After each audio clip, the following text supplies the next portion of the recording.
Hello there guys, and welcome back to Reborn with Michael. Today I am talking about the fact that effort is the opposite of manifestation. When you are efforting, that is when you are actually in the energy against what you want. And we're going to talk about it in a little bit of detail today. If you like Spirituality Simplified, please consider sharing and subscribing. Also, comment down below if you find the video helpful. It helps people to see the channel. I just saw today as well that 38% of you that are watching are not subscribed, so consider subscribing, and let's get into the video today. Firstly, let's talk about effort in general. Now, there's this thing, right, where people say, yeah, don't effort. It means, and then they take it literally, like don't do anything. That is the opposite of what I'm getting at here. Yes, I want you to show up.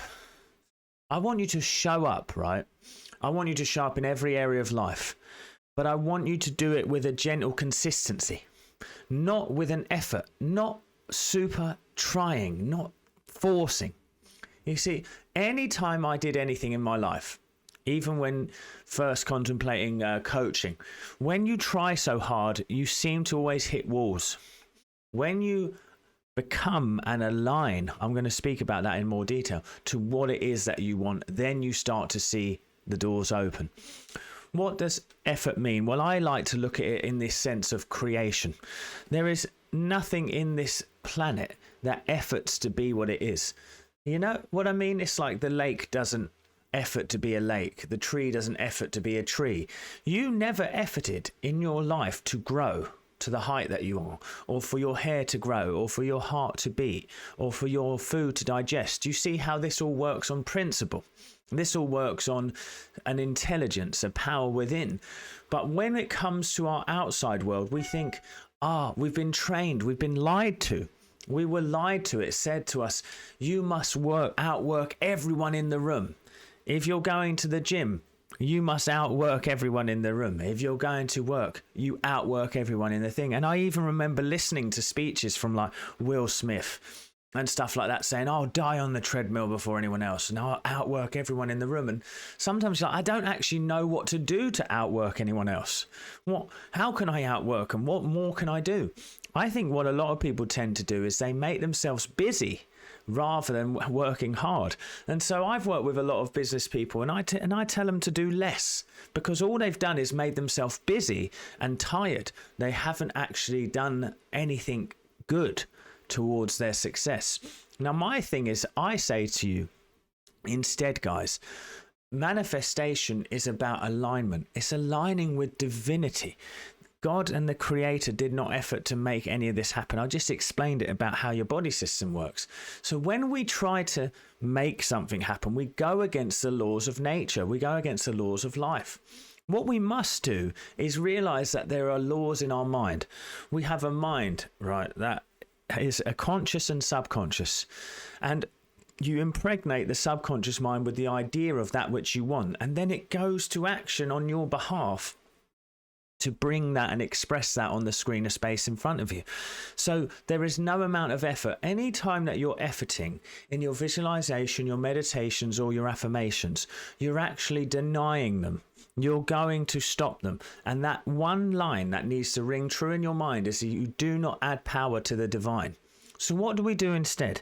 Well, you start to realize that your inner state of being is all that you need to cultivate. We need to learn to grow in faith and trust. And what a lot of people, there's a few things that people tend to do. I like to observe anything that takes me out of balance. So if I'm feeling a little bit like I need to do something, I need to do this, like I felt a bit of this energy this morning, probably why I'm speaking on this today. I will sit with that energy until it leaves my body. And actually just even the idea of doing that then has made some level of release happen. Now I know once that release happens, I am in a place of receivership. So I will make intentions that I want from that place there, and it will be effortless in nature. Because I know now through consistency that if I just affirm and align and then take gentle action of consistency from there, the things that I want are going to show up. That's the key. That is the only thing you need to know. But when you are trying, you actually are pushing it away. It's like, I'm trying to make an example, right?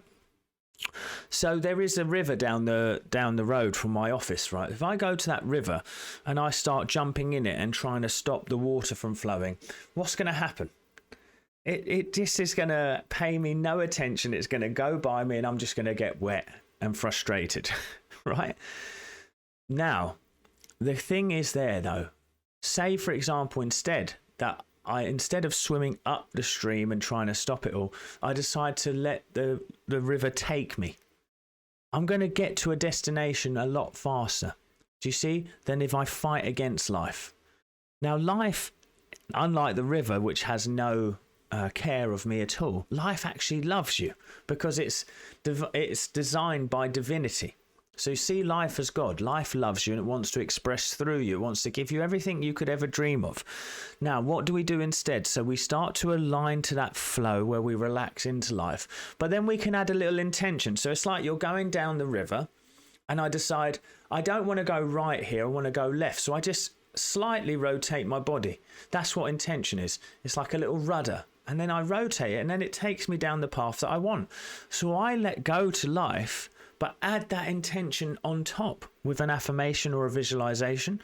So it's like, the intentions for me could be, God is a true source of my supply. All my needs are met now and forever. There is always more than I ever could need. There is always a divine surplus. I'm constantly winning, advancing spiritually, mentally, financially, in all ways. My marriage is constantly growing, connecting. I have a wonderful relationship with my children. My clients are constantly healing, manifesting, improving their lives. This is how I speak into my subconscious mind. And then it's, now it's time to let go. Now it's time to let go. Because the ideas, the solutions, the people, they arise up in front of you and they guide you along your path. And it's so magical and mystical once you really let go. But as you continue to effort, I'm going to work. I'm going to make sure I do my 60 hours a week this week. I'm like, no. So, for example, tonight my wife said, hey, I've got us a night away. We're going to go to a hotel. I'm like, that's it. I'm blocking off that time. I'm having that time. I'm going to go, and that is a very important thing to do. Now, in the idea of a business world, you go, no, do more work. No, I have to work till this time. You can't give me that. Well, no, there's space there. I'm blocking it off. I'll trust that I'm supplied in other ways, and I'm going to go and live my life. See, too many of us are tied up in this box where life has to go and we have to work and force and strive. No, take more time for joy. Take more time for joy. Ease, effortless nature. You will see improvement in your life. And if you're hearing the police in the background, yet again, you know it's because I'm spitting truth and they do not want you to hear this. If they run up through the door now, I did not want to be arrested. But this is what I'm saying to you guys. Hear me, hear these calls. I love you all. Stop trying so hard. Work on aligning rather than doing. I'll speak to you soon, guys. See you at the next.